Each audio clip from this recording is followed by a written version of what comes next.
Monica, we know initially we thought for a moment this meeting might take place at Camp David. Instead, it is happening there at the White House. Iran is top of mind for so many right now, the president briefly discussing that.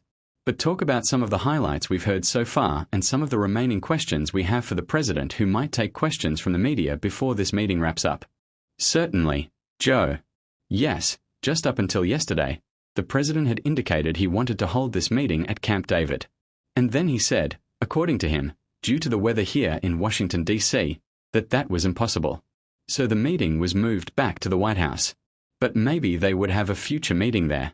And certainly the president did talk about Iran a little bit, saying that he believes they still want to make a deal. But he also happened to say maybe we have to go back. And we know that the deal is not going to be signed until we get back and finish it. Maybe we don't in terms of potentially restarting major combat military operations. We know from Secretary of State Marco Rubio, for instance, that he believes a deal could be signed in the next couple of days. Because according to him and according to the president, he only plans to either make a good deal or no deal. And we have been here time and time again, Joe, where we have really seen the president sort of articulate that a deal could be close. He has also argued repeatedly that the war itself is over, that the US had won. Only for that to really be betrayed by the actual reality of what we have seen take place and the continued conflict and the continued moves and escalation and preparation by the US military. So we may get a few more details in the question and answer session, but that is sort of how the president is positioning this.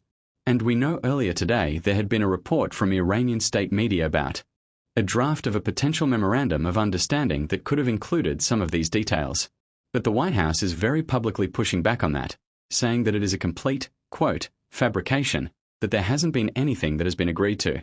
So there is just still a lot that we don't know about what would actually be in this potential framework, Joe, and also whether there even is one or whether the US and Iran are going to be. Get closer to that.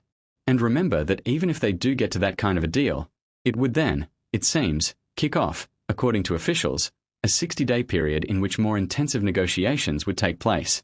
And the real sticking points about the enriched uranium and a lot of the other